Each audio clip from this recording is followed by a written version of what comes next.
What's going on, guys? Welcome back to the Independent Experience. I'm IndyXP Bullion, and this is your morning market wake-up call for Tuesday, October 20th, 2020.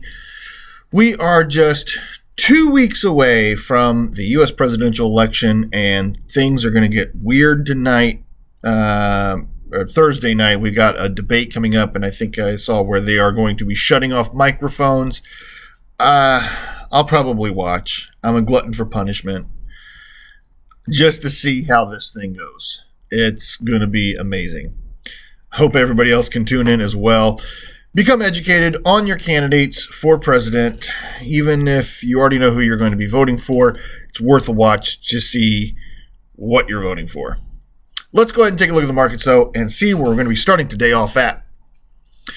Gold is steady, currently at $19.1194. Silver is up slightly at $24.65, giving us a ratio of 77.55. Platinum is down slightly, currently at $868.71. And palladium still over $2,400 at $2,415.93. We did see a small gain of $300 in rhodium over yesterday. Rhodium is currently at $13,100. In base metals, they are continuing to rise. Copper is at $3.08. Nickel saw a really nice bump overnight, currently at $7.14. Aluminum is up 2 cents at 83 cents. Zinc is up at $1.12. Lead is steady at 79 cents. Believe it or not, we did see a positive gain in barrels of crude oil overnight. How about that? It's been a while since we've reported anything good on crude oil. Crude oil is up currently at $40.86. Was not such a great day on Wall Street yesterday. All three major markets were down. The Dow was down 410 points at 28,195.42. The Nasdaq was down 192 points at 11,478.88, and the S&P 500 was down 56 points at 34,26.92. The US dollar index has lost a little bit more overnight, currently at 93.26. If you guys trade in Bitcoin, you're in luck. Those are up, currently at $11,795.31. And if you happen to exchange the Utah or Nevada Goldbacks, those are going for $3.20 currently. In today's video, I wanted to talk about a certain subset of an economy that we haven't talked about yet. A lot of people haven't thought of yet. With everything that's going on this year with COVID-19 and the economy downturn and then trying to rebound, there is still a huge subsection of economy that nobody's talked about. And this is the very first thing I even saw about it and got me really thinking, and I wanted to share it with you guys. This is an article from Reuters. Ski resorts face winter without international cash cows.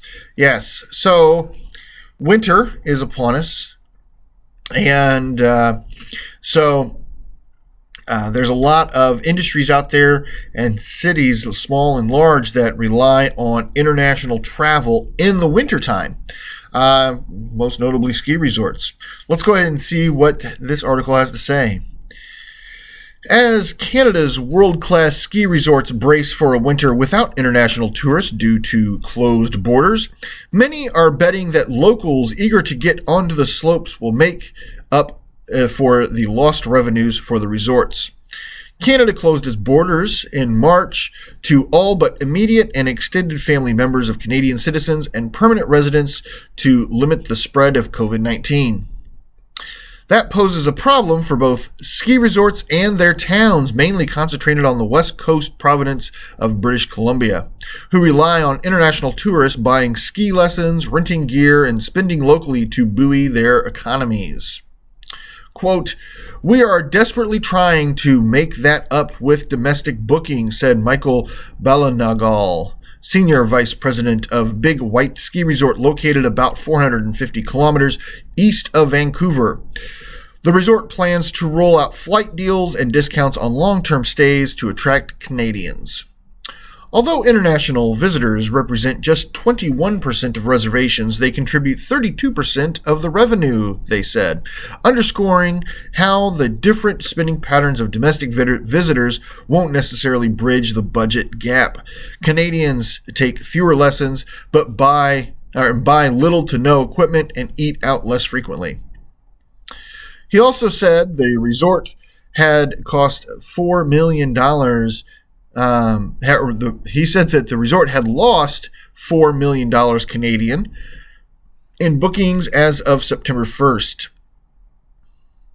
Whistler Blackcomb, the site of the 2010 Winter Olympics and consistently ranked as the top ski resort in the world by trade publications, is optimistic that locals filling the gap left by international skiers will fill the gap. The company, which also owns Vail and Breckenridge resorts in Colorado and Park City in Utah, reported in its most recent quarterly earnings that it had sold 18% more passes as of September than it did the season prior, in part driven by more people renewing their passes. However, the dollar value of those sales decreased by 4% year over year because of credits from lost passes in the previous year due to the pandemic shutting the resorts early. So they did give out vouchers, it sounds like, and they were crediting people for lost time on the slopes. Vail does not track the number of passes sold by each specific resort. In Whistler, Riddle said the resort was optimistic it'll have a good season, but we are aware of what's going on around the world. We understand the border closure will have an impact on our traditional customer base. Tourism Whistler declined to say how many accommodation bookings dropped this year, or how much accommodation bookings dropped this year, but said that in a normal year, 60% of Whistler's visitors are international. So 60% of Whistler's visitors are going to be coming from out of country, but they cannot come this year. The overwhelming majority of those people are unlikely to be able to enter Canada this season. Whistler's mayor, Jack Crompton, thinks this means it will be an unusually good year for locals because the mountains will be missing so many skiers. One of the big advantages of Whistler is that when you're here, you're very close to no one, he said. This article does go on. They interview a couple skiers and what their plans are. So, it just points out something that we don't think about a lot, and that is, we obviously during the summer we talked about, beaches and sunny vacation destinations that weren't having tourists come in and they were anxious to open back up. Well, here we are, 9 months in now, 10 months in, whatever it might be, however your Gregorian calendar works. We're entering the winter months, and there are still going to be places that are going to be affected negatively by this. So, now I don't think there's very many of us that live in ski resort towns or near ski resorts. Some of you might, I'm sure. We're spread out all over America. Doing you from the map back there. But,